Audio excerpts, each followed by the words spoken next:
Drink beer. Think beer. You're listening to Brew Bloods.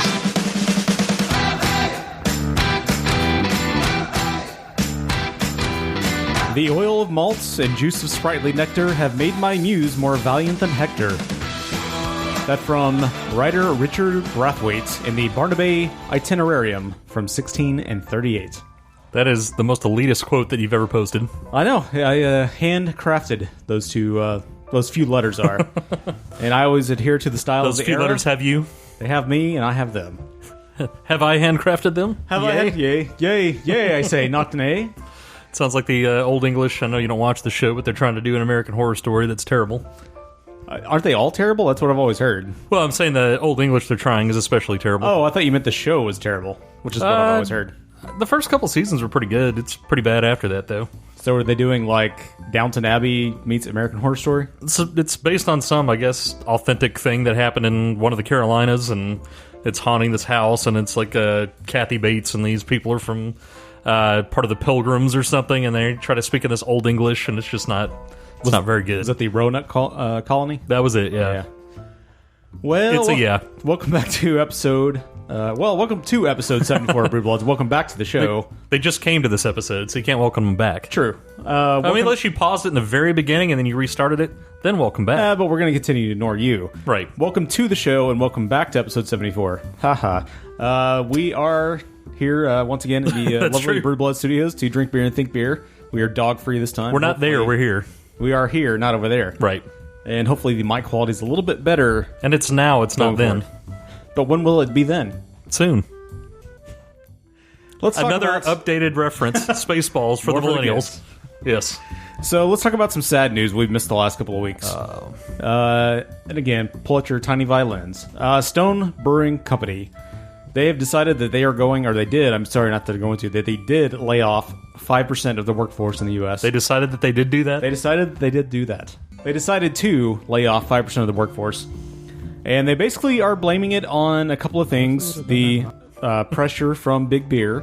Sorry, I didn't know there was talking in that. They said because of the Big Beer acquisition strategies, it's putting pressure on them. Two, the continued explosion of microbrewers and craft brewers across the United States is reducing their sales. That makes sense. Yeah, so they said because their sales are falling domestically, to keep their business healthy, they have to reduce their workforce because they're not selling as much as they used to. So, well, we've talked about that here on the show before. You have those old standbys that you appreciate and are glad are there. Stone's probably near the top of that list, actually, of those, but your Stones, your Sierra Nevadas, your I don't know, just a lot of these big beers that have been around for a long time, and they're going to be there. The Rogue, like a Dead Guy Ale or something, and you kind of take it for granted, and you go for other things, and that on top of the fact that at least Dallas, I think, is a good example, and probably one of the better examples going of an explosion in local craft beer that's really good. Mm-hmm. So a lot of times I think that's pushing out the craft option at restaurants and things like that because they want to have the local, I want the local beer. Yeah. And I want it cold in the glass. They have to have that. It's that whole farm-to-table mentality that Absolutely. has really taken a hold in our, well, at least in many areas of the country. And Stone and Sierra Nevada used to fill that void. Right. And now, it's the even more local, the actual true local, not just the non-big beer. Right, not the virtual local. Right. Yeah, it's true. The whole farm-to-table mentality it's hitting, I'm sure it's hitting probably some of the big farms, especially as people go more organic and go to more, probably not as bad as beer because you can distribute beer a lot, I don't want to say easier, but... Well, plus you have all the big companies like your Nabiscos or whatever that are still going to use all the GMO'd up everything. Yeah, true. And they don't care. Yeah. They just want it cheap. Yeah, true. And you have government subsidies that help out some of that stuff, which they're probably not going to give that to hop farmers and stuff. And I don't know. That's not that hop farmers are having the problem, but these craft brewers aren't going to be in that mix at all, like those farmers would be. Well, one thing for restaurants though is that if they're going to specialize in farm to table, it means that their food costs are going to be higher. Sure. Because smaller farmers, smaller amount of meat. If you're just talking cows, for instance. Probably a pretty good demand for it, so you're probably going to pay a higher price. Plus, you're paying for a higher cut of beef, or a better cut of beef anyways. Sure. Not to speak of organic vegetables and all that other jazz. So they're going to pass it on to the consumer in some ways, and they'll have to take a hit. And if they take any kind of customer hit, they're going to really taking the shorts for that. Oh, yeah, absolutely. So, yep. I can't say I blame Stone. I admit, they even admit in their statement here that it's at a bit of a juxtaposition from they expanded to 2 breweries in Europe this year. Right. But they see an opportunity in Europe to go after... there's a lot more people they feel like are a better chance to make themselves more well-known over there, and they can increase their sales globally instead of just concentrating domestically, which I get. I understand. Sure. And I think they're the first American brewery to open a satellite brewery in Europe. A satellite boy? I could be wrong. Yeah, probably am, but they might be. I don't know that. Yeah. But it kind of piggybacks on the story we had a couple weeks ago, where we were talking about the fact that all the brew pubs and everything are all kind of owned by the big multinationals and stuff over there. So you're kind of getting homogenized beer. So I imagine there might be more of an opportunity in Western Europe, maybe all of Europe, but I would think Western Europe especially, to expand the craft beer scene and to bring things like an American IPA and things into the fold over there that are not as widely available or known. Right. Yeah, they're not. I mean, they don't get as many American IPAs over there, obviously, and I Sure. think Brewdog just released one. Was that the Elvis Juice? I think was an American IPA we talked about. I don't. Yeah, it might have been. It was citrusy based, as I remember. But yeah, but yeah. I mean, to get the West Coast flavor over there, that requires remembering things from a couple weeks ago. Yeah, true. Done a lot of cracks since then. Yeah, absolutely. But one thing for Stone is at least they're not closing their doors. They're not closing the brewery. They're not selling themselves out, unlike Brooklyn Brewery just did. Sure. They decided that they were going to sell a 25% stake to Kirin Ichiban, the makers of the Kirin Ichiban beer. So they are allowed to, according to the Craft Brewers Alliance, they are allowed to still call themselves a craft brewer. So I was going to say it's not a full sellout. Yeah, it's not a full sell like we're going to talk about Ballast Point today. They sold for $1 billion to Constellation, Sure, who makes Modelo. It's not that big, but it does give them an entry point into the Asian market, I'm sure, of course, being based out of Japan and probably Western Asia, like Russia maybe, or things like that. True. So, yeah, I mean, I can't say I blame these guys for wanting to... When you start seeing the shrinking domestic market, because everybody's going, like we said, more farm to market, that they have to counteract that somehow, and so one way they see to do that is to go global. And I can't say I blame a lot of them now. I don't like them completely selling out like Ballast Point. Right. But taking an infusion of cash is not necessarily a bad thing. As long as they adhere to the principles, and as long as they're not totally controlled by big beer, well, And they it's kind of a feeding frenzy for the market. It is. Right now, obviously what we just said about Stone. So I kind of understand the minor partnerships like that. I'm not, like you, I'm not excited about it or happy about it, but I kind of understand it. Yeah, I do too. And they got to compete in this big market where big beer's coming after all of them, and they're trying to stay alive and stay independent somehow. Sure. So I can't blame them at all. But speaking of acquisitions, probably the leading homebrew supply store, I would guess, at least in the United States, Northern Brewer, has been acquired by AB InBev. Oh, really? Yep. Oh man, that sucks. I did not know that. They said that it was acquired by ZX Ventures, which is the global disruptive growth unit of AB InBev. That sounds like somebody that should just be coming in like machine guns and all decked out in some kind of camo or something. Why would you sell out to something that sounds so evil? A global disruptive growth unit. It sounds very evil, yes. I mean, they get, just in the title, I think they're trying to disrupt the growth of craft beer. Globally, yes. And because they have that power. Yes, they do. I envision that they all wear black and white suits and they carry guns and wear shades. That's true. Much like in The Matrix. I can imagine the local home brewer supply over here in Richardson is not going to be too happy about this. Oh, yeah, I'm None sure. of those guys, they'll probably go ahead and boot Northern Brewer out of their stuff. Oh, I would imagine so.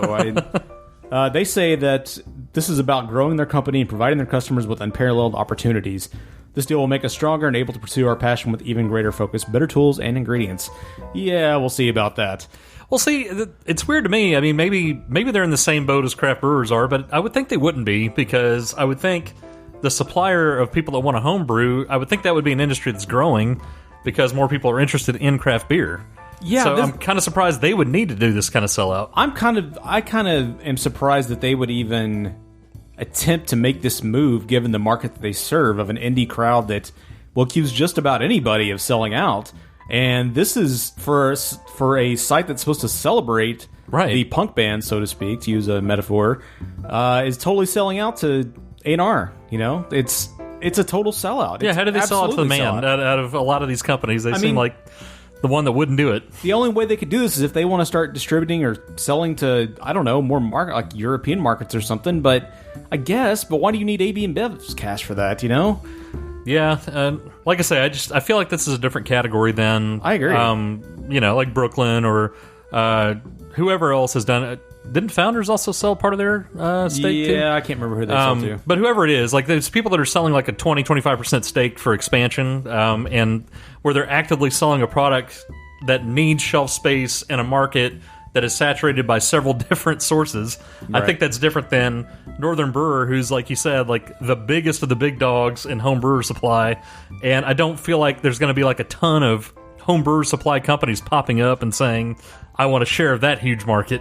Yeah, I don't know. I feel like they were already dominating it. They were already they weren't this, but they were already the InBev of home brewers. Yeah. So like, why do you need that? I don't know. Yeah, I wonder how this is how home brewers will react to this and where they'll start getting their equipment from if they don't have a local shop, for instance. Sure. I mean, you can always go through Amazon, but we bought from Northern Brew before. I mean, they've been great in the past. Sure. And I really, really regret this. I'm pretty sure their stuff was on the shelves at the local homebrew place here, too. Oh, I'm sure we've gotten their stuff. Yeah. Maybe where they get all the supplies. I don't know. Yeah, I don't know.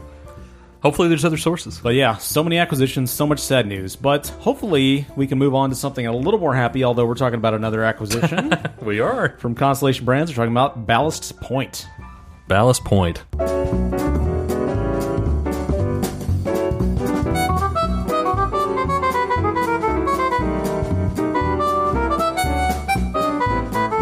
There are so many types of beer brewed today. Everything from the generic light lager to the triple mango IPA has made its way to your local beer store shelf. Some of these styles are noticeably different, yet others aren't.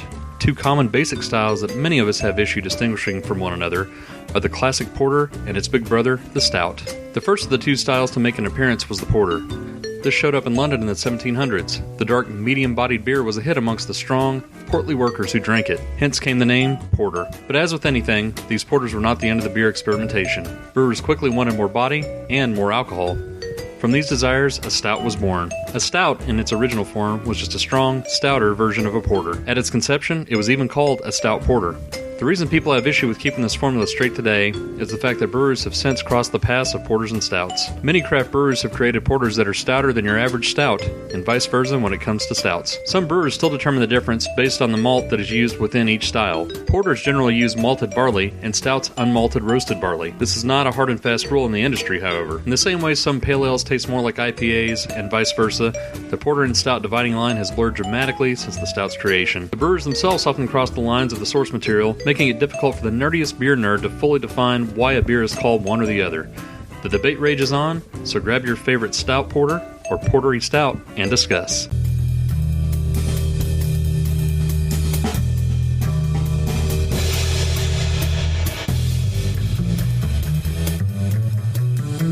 So, Ballast Point recently sold to Constellation Brands for $1 billion. And like I said earlier, off air, very Dr. Evil friendly. Yes, absolutely. And we declined to take these guys on before they got acquired by Constellation. So they've been in the queue for a long time, so we finally decided to pull the trigger. And now we have to because we are also owned by Constellation. So they're requiring us to cover it. I'm not saying I wouldn't take an acquisition or an infusion of cash. And we're independent unless you want to buy us Constellation. All we need is like $30 to pay for the servers every month, and that would go a long way. There you go. It's a very cheap acquisition.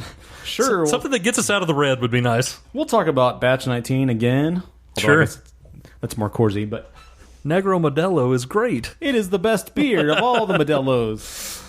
That is actually a true statement. Oh, one thing I was going to mention earlier, that some people, I should have totally mentioned this, but this guy recently got back from GABF, and he said at the conference, this is speaking of the stone reduction, by the way, while I'm thinking about it, they were talking about the reason for declining sales, and part of the reason is that the stupid millennial prefers the 18 to 34 crowd. I guess it's 21 to 34. Anyways, they prefer Mexican imports. Oh, really? Okay. Yes. So your Modelos, your Tecates, all those are apparently seeing an increase. All the generic standard lagers and light lagers? Yes. I don't understand that. I don't either. Stupid millennials. Stop ruining everything. It's probably the same hipster group that likes Pabst and all that kind of stuff. Stop bringing back jorts. Stop wearing skinny jeans. So it's the millennials and the hobbies that are doing that to us. It is. It's totally. They're responsible for bringing or decreasing the sales of craft beer. It's hobby's fault. Let's get back to beards, cargo shorts, and heavy beers. That's right. Back to the good old days. Let's go back that way. Make beer great again.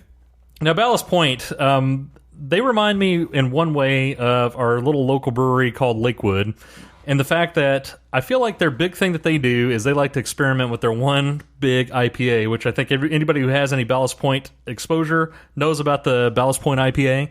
That is definitely their signature beer. The Sculpin IPA? Yeah, the Sculpin IPA. That one gets, by the way, ratings-wise, that gets 100 in style and 100 overall. So people seem to like that IPA quite a bit. But they seem to like to mess with that one a lot. They had the grapefruit version, the habanero version.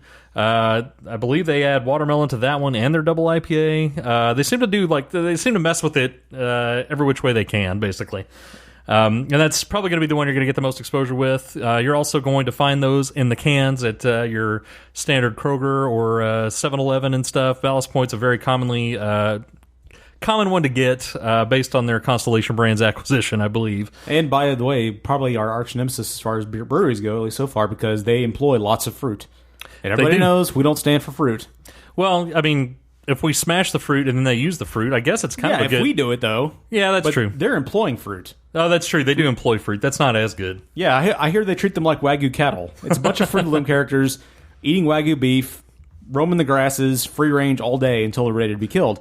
We employ just the most brutal of attack methods because we know how giant fruit men can come in and invade our lives, spoil everything, not just themselves. Giant fruit men it's a scary thing. And ruin the world. It's like a room full of mascots or something, you know? Yeah, exactly. But they're fruit. But fruit. Yeah. But then they're made of real fruit, so it's even scarier. Yes, and they rot within a week, it's a terrible life, really. Worse. Yeah. I mean, they're just like dying it's like they're dying of a plague at the end of their life. It's terrible. And it's every week. Yeah, it's bad.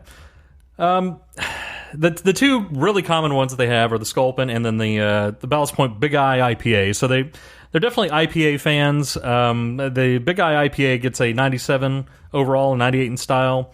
They also have the Victory at Sea Imperial Porter, which gets 100 and 99 in style.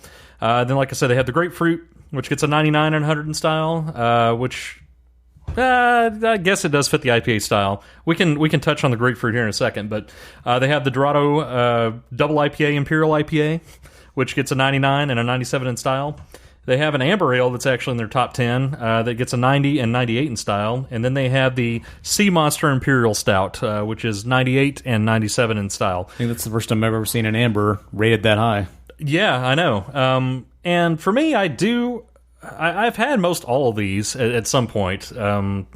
Again, they're one of the bigger craft breweries that was kind of in the mix, just like a Rogue or a Stone or something when I was first getting into craft beers, and not too long after that. They might not have been there right at the beginning, but they were there for a while.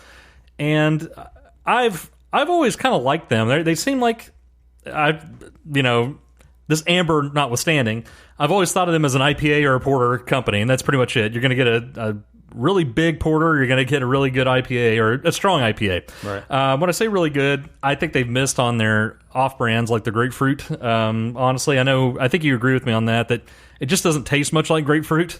So I don't really know what the point of it was. They could have basically gone with a regular Sculpin IPA and it'd be about the same. Yeah, I would say the pineapple and the grapefruit both were big disappointments. I'm not a grapefruit fan anyway, so I just had a couple of sips. I would never...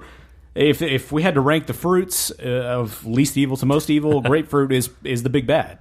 He's the big monster at the end of every season of Buffy. He's evil. The grapefruit is terrible. It's terrible for your body. It gives you nothing but headaches and is the walking plague. Well, to me, grapefruit's just like, yeah, there's a grapefruit. Like, I don't have a feeling on it. Like, I would never reach for a grapefruit. I'd never really try to eat a grapefruit. Nobody reaches for grapefruit. I don't feel like he's evil. I feel like he's nothing. He's like the invisible fruit to me. Like, I would just you say that. Like, I wouldn't even notice him in the fruit aisle. You say that, but I remember in the exercise revolution of the 80s, back when jazzercising was a thing, and our food pyramid was, well, I guess it's still wrong, that, you should be eating all these carbs first and eat very little meat or fat. Right. I remember when Big Fruit came along and pushed grapefruit to the top of the food chain, claiming that if you were to consume like 3 or 4 grapefruit at a setting, that you would lose weight. I remember you would that. become Superman. Yeah, exactly. You would become, superpowers. yes, you would be Popeye. You would have superpower. You become Gizmo Duck. Is it worth having superpowers to consume that much grapefruit? No. Yeah, that's what I agree. It's not worth it to consume even one bite of grapefruit because it's the worst. That's why NOS, the energy drink, intriguing name named after the accelerant for cars that's featured quite heavily in the Fast and Furious movies. Or the guy that was incarcerated in the HBO series that just came on. Or that. The night of, yes. The worst energy drink. Why? Because they feature grapefruit heavily. Yeah, it's not a good energy drink. And their plant should probably be exploded because of that. That's their fault. They should put real NOS in there and then light a match. Real NOS, no grapefruit. Right. Maybe then I would drink it. Yeah. But yeah, the grapefruit was a huge disappointment. I've had a real grapefruit before. I vomited promptly, but this didn't taste hardly anything like grapefruit. I wish I could have had a real grapefruit. That's a real brag, by the way. Conversely, I'm a big pineapple fan. Yeah. Pineapple is a great fruit. That was a good choice. I have not had the habanero version, by the way. But the pineapple was not a good beer. I feel like these one-offs, these fruity IPAs, at least the way they're doing it, I feel like it removes much of which makes the original Sculpin stand out. Makes it less, it especially moves any kind of edge from the IPA, and just makes it kind of meh. Like if you want a pineapple beer, fine. I always enjoyed a nice pineapple Fanta back in the day. And I was kind of expecting like a summer IPA with a kind of a Fanta angle, and I got nothing. I got maybe just like an angel's fart of pineapple. He would do the Fanta dance just like the women. Yeah. Want the Fanta, want the Fanta. He's doing it right now as he's singing. I had my fruit hat on and everything. You changed quickly. That was impressive. I did. But yeah, haven't you had most of these, Mark? Most of these different... Yeah, it's been one that's been around. I haven't had the amber. Yeah, I haven't had the amber either, but I'd stay away from ambers. But other than that, I've had all of these. And I wouldn't say even the grapefruit ones that I'm not a fan of it. It's not offensive, but there's a local sports grill that is close to us, and that's usually what they always have on. That's one of their better beers. Yeah. So I will drink that every now and again. Sure. But it's not the one I would reach for if I had other better options. Right, yeah. It's not an offensive IPA by any stretch. It's not a bad IPA, but I feel like it's not special either. It's not special. I feel like the grapefruit just removes any special quality from it, but not counteracting that with the heavier influence of that adjunct, whatever it is, pineapple or grapefruit. But, sure, absolutely. But it's been years since I've had the Victory at Sea. I can't even say I remember what it tastes like, but I know it's been a long time. But today we're going to take on a variant from that. The Peppermint Victory at Sea comes in at ABV of 10%, IBU of 60, and should be served in a snifter glass. The description is that this Peppermint Victory at Sea is a festive take on our popular Imperial Porter. We took our trademark Robust Porter, brewed with Cafe Columbia coffee and vanilla, and added a dose of refreshing peppermints. The trio flavors play perfectly on your palate. The brew's sweet roastiness balances nicely with a cool minty finish. You might even call it a breath of fresh beer. Oh, I won't. Hey, I won't, but you could. Thanks for trying. Yeah, you definitely could. So let's hear about the history of Ballast Point Brewing. Ballast Point Brewery is the brainchild of Jack White and his college roommate, Pete Ahern. While attending UCLA, Jack and Pete began homebrewing, finding out quickly how difficult it was to get quality and varied ingredients for the process. In 1992, Jack opened a home brew store called Home Brew Mart, filling it with the proper materials to brew good quality beer. Pete pursued his beer passion by going to UC Davis and attaining his Master Brewer certificate. These two, together with Home Brew Mart employee Yusuf Cherny, a fellow award-winning homebrewer, began brewing in the back room of Home Brew Mart. In 1996, these efforts combined to become what we now know to be Ballast Point Brewery. Ballast Point's fish theme is quite deliberate. All three founders have a love of fishing and use the fish logos as a reminder to always do what you love. Shortly after the launch, co-founder Pete Ahern left the company to pursue a teaching career, sharing his homebrew knowledge with a new generation of beer lovers. In 2004, the main production facility of Ballast Point moved to a large production facility in Scripps Ranch. The brewery is still located there and continues to grow today. In 2014, Jack and Yusuf expanded beyond beer and began a new venture into spirits. Ballast Point Spirits now has 14 different offerings, all of which are made at the Scripps Ranch facility. So the BJCP for a Baltic/Imperial Porter.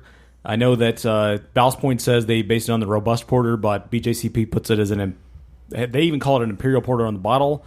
True. So BJCP considers the Baltic Porter the Imperial Porter. So we're going to go off of this category, which the overall impression is that it has malt flavors reminiscent of an English brown porter and the restrained roast of a Schwarzbier, but with a higher original gravity and alcohol content than either.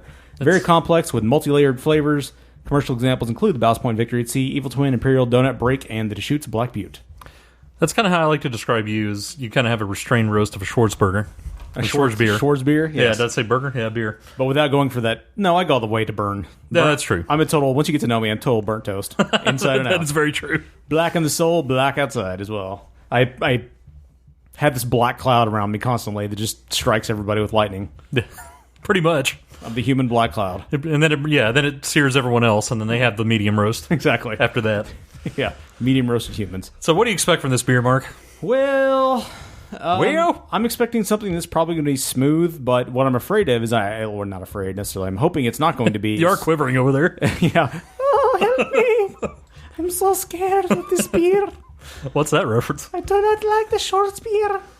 I don't know what that's about. That's my California girl. Oh, okay. Yeah, fair enough. California girl impression. That sounds good. Yeah, I went to Juilliard for that. That's what got me into the door, Juilliard, that impression. Is that also what got you kicked out of Juilliard? Yes. They're like, that's all he can do. He does this one scared nothing voice. else. And it was okay at one point, but then that's all he, like, we try to ask any kind of character, he busts that out. He just always comes with, I'm so scared. Play an English gentleman. Hello. I'm so scared. Hello. Yeah, it's very limited. Basically, I would start every sentence with, I'm so scared. Yeah. Even if my lines were... Even if it's like a happy movie. Yeah, or a Shakespearean sonnet. It was always started with, I'm so scared. Yeah, exactly. It's the very beginning of any kind of standard English play, and he just starts it out with that. So I got into Juilliard and kicked out of Juilliard one day. Yes. And now I find myself here leading a very low-rated beer podcast. I don't know about low-rated. Well, rated? Well, yeah, it's rated. It's rated. Yes. So... Ratings aside. Yeah, I'm hoping it's not like a pack of Carefree Winter Mint gum or something. And I don't want a burst of, like...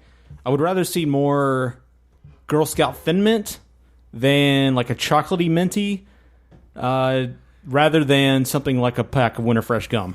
I don't think you're getting a Winter Fresh gum. I'm telling you that's what I don't want. Sure. But when I think of peppermint, that's generally what I think of, unless I also think of, if I divert my thoughts to, back a common confection of my family for presents in the stocking around Christmas time, were those soft peppermints, the big chunky ones, you know? Sure. That are sweet with a hint of mint. Like a York peppermint patty? Not peppermint patties, but I'm talking like regular handmade peppermint. You know, small batch peppermint. Oh, well, I only got the commercial grade York. So. It's the size. It's like the size of like a medium dog's Red Rocket, about that size. Maybe lipstick if you like to go with that metaphor. I mean, you do basically judge everything by dog's Red Rocket size.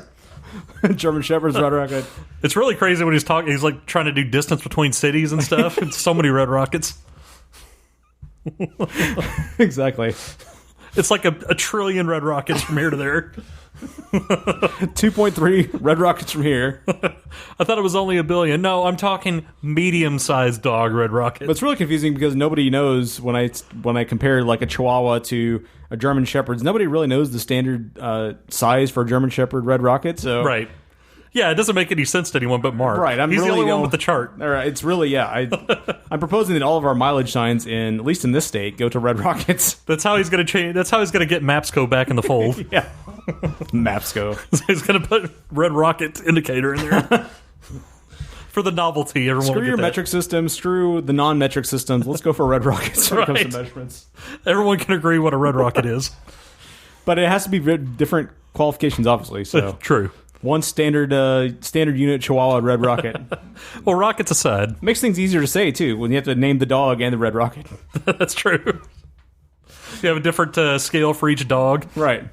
Yeah, there's basically just the American Kennel Club standard size of what a Red Rocket should be for like a Basset Hound or something. So it'll be a cross-promotion with the American Kennel Club. I wonder if the Kennel Club... They'll help bring Mapsco back. Yeah, back in the fold. I'm pretty sure in the big dog show every year...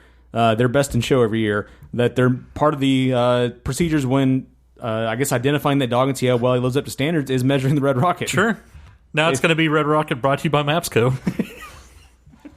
Exactly. But that aside. But yeah, I'm not hoping for Winter Fresh Red Rockets in my mouth either. So I want something chocolatey minty. And chocolatey. But not eating a pack of gum. That's going to be the idiocracy version of chocolate will be chocolate. Chocolate, yeah. Now, for me, I'm kind of expecting more of that York peppermint patty taste with maybe a little more porter and like a little more chocolate than that. But I expect it to just be like a brief kind of secondary refreshment of peppermint. I don't think that's going to be like candy cane peppermint taste. I think it'll be more like a York peppermint patty peppermint taste where it'll be subtle, kind of cooling, but it won't be overwhelming. Yeah, I definitely don't want candy cane.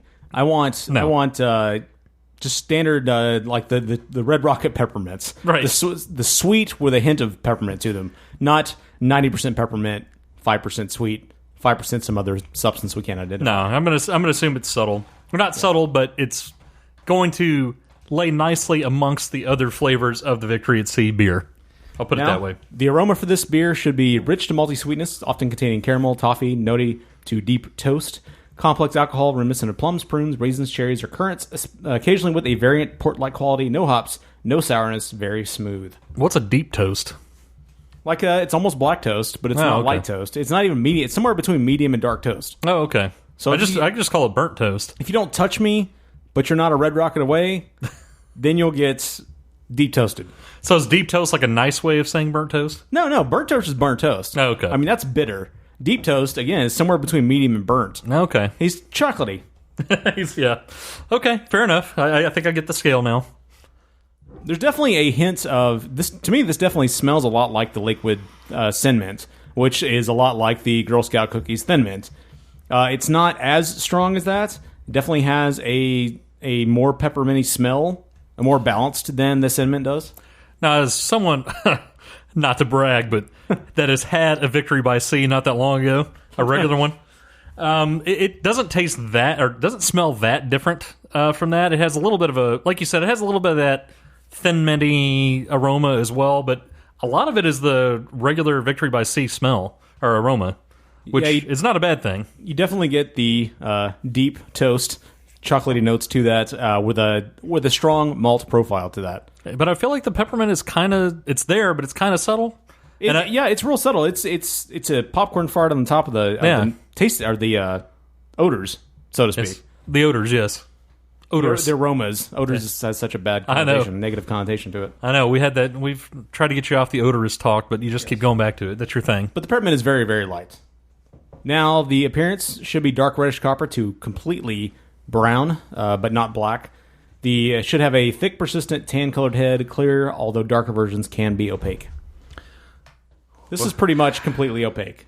I was going to say it's pretty black. It doesn't look like it has a lot of variance in there. It's not black. It is a dark brown for sure. It's dark brown to almost completely black. It's almost burnt toast. It's in appearance. It's very opaque though. I mean, there's no there's no light getting through this thing. Oh yes, it's like a black hole of beers for sure. Yeah. I mean, you may be right. It's not quite completely black, but it's definitely on the almost black spectrum. Yes, I'll put it that way. It's right on the cusp there. This beer is not black. It's brown. It's thoroughly brown, but it's not black. Yeah. I mean, it's so opaque. It's reflective of your monitor lights. Yes. I mean, there's nothing getting through it. I'm thinking about filling up a 64-ounce growler of just this beer, a clear growler, and then using it for a fourth monitor. You could. Just to reflect, but I'm going to put it behind my head so I like rear view mirrors. River mirror, yes. And it retains a nice head. That head's staying there. It's kind of a velvety, not velvety, but kind of a vanilla looking head. A little bit darker than that, I guess, but it's probably about a couple centimeters thick, and it's really not receded at all. It has not receded. I agree with you there. Now, I will not say that it's thick. You don't think so? Now, it poured a little bit thick, but it didn't remain thick. It seems thick to me. It's not like one of those thin heads where it has a big hole in the middle and it's just kind of on the outside. I mean, it's completely a full head across the whole glass. Now, we are drinking two different size snifters here. True. So I will say that your head is bigger than my head. Yeah. Well, if we just go compare heads to heads, you have which that's what head. we're doing. Yeah. So I can only speak to my head. I can't see your head because it's behind the massive amount of monitors. Well, but your glass is more lengthy, mine is more girthy. Okay, so, well there you go. Yeah. So it's just what kind of head you want. Right, whatever kind of head you want. You have a bigger head, but mine's a squattier body, more girthy for sure. There you go. To each his own, Yeah, whatever works for you. Right, absolutely. But at least now everyone knows going in. Yeah, it's the motion of the mash that counts. Absolutely. So flavor should be a rich malty sweetness with a complex blend of deep malt, dried fruit esters, and alcohol as a prominent yet smooth Shores beer-like roasted flavor that stops short of burnt. Again, deep roasted or deep burned or whatever they called it. Yeah. Deep toast. Yeah. Mouthfilling and very smooth. Medium low to medium bitterness from malt and hops just to provide balance. Mouthfeel. Sorry, go ahead. No, go ahead. Mouthfeel should be quite full-bodied and smooth with a well-aged alcohol warmth and medium to medium-high carbonation. And this is actually a higher ABV than most of them. in this particular category. I was just going to say the Dried Fruit Esters sounds like a girl punk band from the 90s. The Dried Fruit Esters? Yeah. Something that would have shown up in 10 Things I Hate About You. Right, exactly. They played at the end of the credits after Letters to Cleo. Right, exactly. They weren't on the top of the roof. They were somewhere in the parking garage. Yeah, it was on the cutting room floor, but they were there. They were there. You just don't know. Right. They're on the fourth release of the Blu-ray. Exactly. In a hidden menu option. So this is considerably more bitter than I expected it to be. I don't know if it's the peppermint that's doing it, but it feels like there's more hop bitterness there than there should be. Because it made my mouth pucker a little bit. Yeah, to me it's less hop bitterness and more just straight out, like, deep roast coffee bitterness. Well, yeah, some bitterness there. Yeah, to me it's more in that range, it's like a maybe slightly better version, or no, I think it's probably right in the realm of like a drip Starbucks coffee or something. It's like that kind of burnt.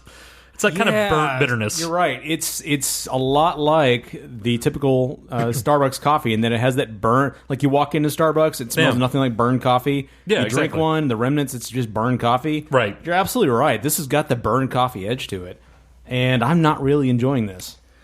Yeah, that's definitely an acquired taste. The odd thing to me is I feel like this has more burnt coffee edge to it than their standard Victory by Sea. Again, as having just had one of those not that long ago, it's really strange. I would have thought this would have been sweeter.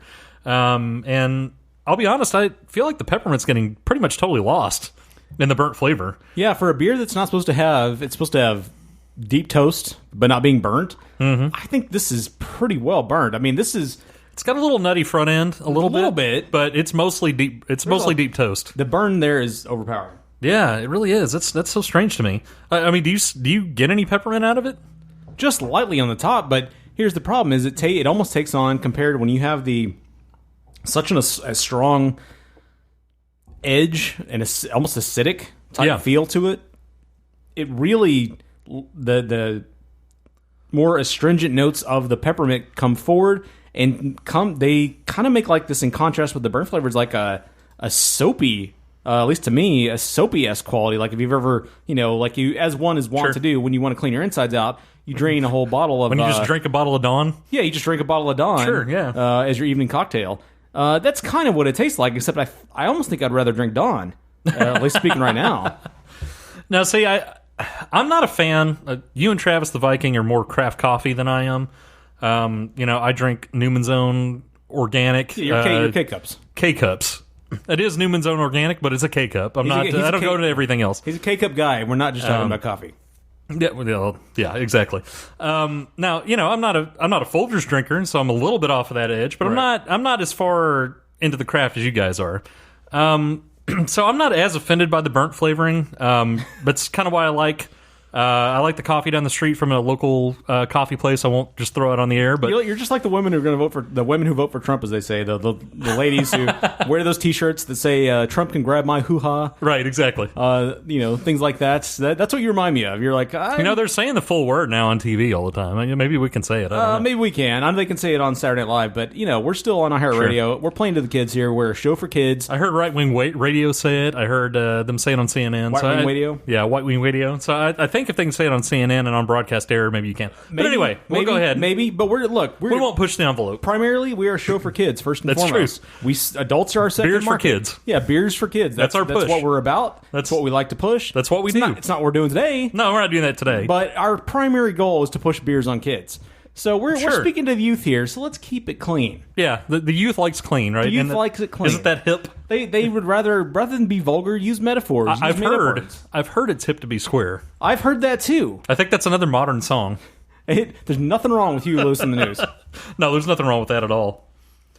I would agree with someone that one of the comments that I'm reading here about this beer, one of the lower rated comments says the flavor was bitter and roasty with a biting mint presence and dry floral hops. I don't believe there's a biting mint presence. I believe that the mint presence is lacking, but I do agree bitter and roasty. Those would probably be two of my biggest descriptors of this beer. It's bitter and roasty. I think peppermint is there. It's there. It's lightly there. It's there. It's lightly there, but I don't think it's a winning combo at all. I think it's totally being swallowed by the burnt toast. I think the peppermint is adding like maybe a cooling feature to it or something. Like it's kind of like an over the tongue feel, but it's not even as pepperminty as a York peppermint patty. I know that's sweet, but I was thinking it would be in that realm, and it's not even close to that realm. So it's kind of bitter is the word of the day here. Now a good contrast I would encourage you to try. You at home, all of you scientists, beer scientists like us, all you kids at home. Take one of these beers, rather than just try this. Try breathing out on the beer while it's in your mouth. It takes on a different profile, and I think this actually works to its advantage. Now, most people don't take the time. I've rarely done this myself. Sure, but you get a different taste palette if you were to breathe out while you have some of this Peppermint Victory at sea in your mouth. It takes on definitely a less burned, more chocolatey, hazily type flavor. Sure, and the peppermint actually pokes its head up a little more. I did that same thing, and you know what? I think it fits this description that I've read. It says, imagine you brush your teeth with Crest toothpaste and then drink a coffee porter. It's almost like that, because it gives you give a secondary pepperminty flavor kind of on the top of your tongue, and it feels like, I know your teeth don't have taste buds, but it feels like it's on the top of your tongue around your teeth or something, and then you get the coffee taste as the majority on your tongue. Yep, and it coats your mouth too, and not necessarily a good way, because most of that is you're inhaling rather than exhaling, and it's still got that burnt toast flavor. So, yeah. Ratings. Go ahead, Mark. Well, name for this beer is definitely Peppermint Patty. This is just like Peppermint Patty herself, the character, you don't know why she's called Peppermint Patty. You expect that she had a sweet edge with some chocolate to her, but she's really just really rough around the edges, and I don't know that I would necessarily want to be friends with her, because she's a little too abrasive for me. You can guarantee that she is kind of Peppermint Patty's when she grows up, she's going to be some sort of Sarah Silverman type character, right? I mean, she seems fun at first, but then you realize she's just tossing out hoo-ha jokes. Just always going to try to be farting, and even though it's not funny, and like, look how gross I can be, although I'm kind of hot too. And I mean, you think that's like a good combo? Don't get me wrong, I think she's funny, but I think it might wear thin. I don't think you'd want it 24/7. Exactly. If I don't know Sarah Silverman personally, I know that's the big shocker there. But I would guess that if she's on all the time like that, I would guess it would start to wear down. And what we've seen from Peppermint Patty in those documentaries that we get a few times a year is that Peppermint Patty's always like that. She's a foul mouth. She's burned around the edges. She lives life hard. She doesn't bother to make herself up. She wears a black shorts and a green T-shirt every single day. So basically you're saying Sarah Silverman is the real-life Peppermint Patty? Sort of. Okay. But I find it weird that you're saying that Peppermint Patty's not real. Like, she's just a fiction of my imagination that maybe I'm just seeing on TV, and I sir, find offense to that. The non-animated version, how's that? Yeah, okay, the real Peppermint Patty, yeah. She's the one with, like, skin and, like, human features. Right. Yeah. She lives on Dowdy Ferry. Right. So that's why I call it Peppermint Patty. It's a lot of edge to it without being very sweet. Peppermint Patty's going to beat you up, and this beer's Pepper really... Matty is Peppermint Patty's relative. Yeah, sorry, Aunt Pepper Matty. Anyways... This beer beats you up in a lot of ways. I think, for me, it's not pepperminty enough. I think if you want to make a peppermint beer, and I hate to be a homer here, a local fanboy, but Lakewood Sin Mint is a damn good representation of a beer that combines mint and chocolatey notes. I think so far of those types of beers, it's the best one I've had. The overpowering here, it's like if I'd accidentally left a piece of toast in a toaster oven, not even a full toaster, but an old school toaster oven, and I left it unburned and not realized that I forgot to set the timer, didn't go off, and I came back 30 minutes later, and I had to scrape the black char off my piece of toast dish to try to resurrect, because it's my last piece of bread, and I just got a little bit of butter, and I'm going to have some breakfast, damn it. That's what it's kind of like. Because Mark wouldn't have a regular toaster. Oh, no. No, I'm all the way old school toaster oven. Right. My friend. It's like scraping the ashy flakes off that burnt piece of toast and just trying to salvage it with a little bit of butter, which in this case is peppermint. Doesn't work for me. Too harsh on the edge. I can't compare it to the regular Victory C, but I'm going to compare it to other stouts I've had. Very disappointed, not well-rounded, too sharp, too astringent, 2.5 out of 5. Wow, okay. Okay, so Ballast Point. I was excited to do Ballast Point just because they're one of the old-school breweries. They've been, I say old school, all these breweries that popped up in the 80s, 90s era, and they've been around a while. I've had good experience with. So I was looking forward to this. So was I. I like their regular Victory by Sea fine. It's not my favorite porter, but I like it fine. And obviously the Sculpin. Sculpin's a nice little IPA that you can find in a lot of places. That's, I think, better than something like Lagunitas. If you had to just go with some of these commonly found popular IPAs, I would take a Ballast Point IPA over that. So I'm definitely not I'm not anti-Ballast Point at all, just to set that perspective up. I like their Big Eye IPA as well. On the IPA front, again, as I've said many times, obviously I'm more of an IPA fan than any other style. So I think that actually lends more credit to my opinion on the fact that they are a pretty solid brewery, because I try IPAs everywhere I go. That's my brag. Oh, don't claim that's that's your whole soapbox moment there, that you're the guy that does IPAs. Well, I'm just saying, of the styles, that's my thing that I try everywhere. Like, I'm going to go for someone's IPA over anything first. I'm not saying that you don't like IPAs, but I think you're more of a porter guy. I thought you were more of a Flemish porter guy. You're now claiming that you're an IPA guy, but you're saying Flemish porter. Well, you're more of a Kolsch guy, but you don't ever talk about that on air. True. So, those are our hidden things. It's like Hillary said. Sometimes you have to have a private face when it comes to beer governing, and you have to have a public face. And right. you're more of a Flemish guy. I'm more of a Kolsch guy. But look, I'm talking about our public faces. But look, I know we need to be. I mean, I'm sorry to pull back the curtain here. If I need to send out some secret emails to Russians so they can send them to the government, I will. But our public faces were populist, and yes, Dustin drinks IPAs, quote unquote. He's an IPA guy, as it were, quote unquote. Sure, we'll go with that. Follow me on Untapped, and you'll see. I think we need to take a drug test before every show. See okay. Who's really on what here. You're barely limping to the finish line here. That being said, all of that aside, this was a beer I was looking forward to, and this was not what I wanted it to be at all. I was really looking forward to a subtly sweet, chocolatey, little bit of nutty type beer. I'd like to agree with you and say I think Lakewood has tackled this genre a lot better. That's not my favorite beer either, but they did a good job with it. And I think a lot of that has to do with the fact that the Temptress is a better Imperial stout base than Victory by Sea is. Anyway, but the other thing is they actually added enough mint in the Sin Mint to make it noticeable. Right.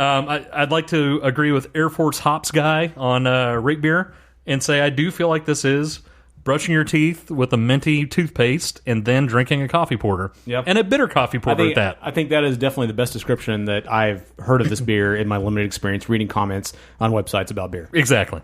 So I agree with him. I think that's what it is. I'm disappointed. Don't hate it as much as Marcus does, which is surprising because this is more his genre. He's the porter guy. But I'm still going to... But that also makes him harsher on it, probably. So he is the elitist coffee guy, too. So you have both of those things working against it. As someone that's not as elitist, I don't mind the burnt taste as much, but I'm also very disappointed in the peppermint, the amount of peppermint that's in here. They're promoting it as a special limited variant with peppermint, so it should be noticeably different than the other one. Not noticeably different, too subtle, still too burnt, more burnt tasting than the regular Victory by Sea.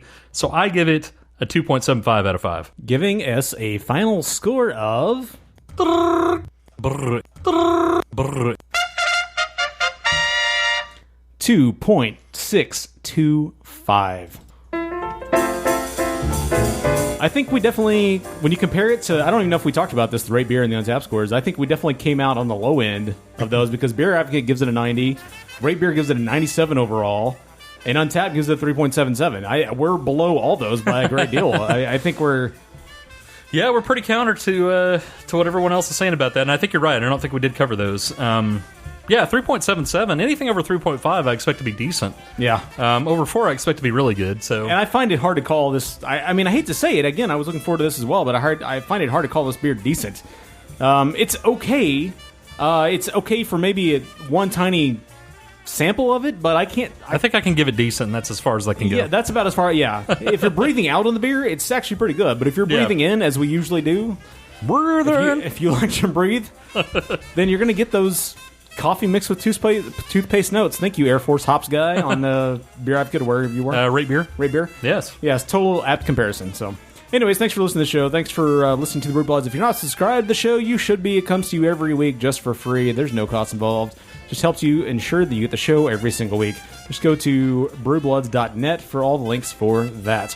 We do have another podcast that we do on occasion called The Break Room. You can find the links for that at breakroom.tv. It is a lot more adult and not as targeted for kids as this show is. And not regular at all. You never know when it's going to show up. Yeah, this is Romper Room. That's more Playboy Mansion. Right. Back before it became another Maxim style. This is more of a funhouse show. You know? Yeah, this is TV funhouse type show. Sure. Thanks for Stefan for his help on all the educational segments. Leave us a review on iTunes. We would appreciate it. Mark. You're very welcome. And you can check us on all the social networks on Tumblr, Instagram, Facebook, and Twitter. And the occasional Snapchat. Very occasional. If you have any feedback on the show, email us at brewbloodshow@gmail.com. You can call us 469-573-BEER. That's 469-573-2337. Or you can find us on Reddit, reddit.com/r/brewbloods. So for Dustin and Mark. For Mark, I'm Dustin. Probst. Jeff Probst.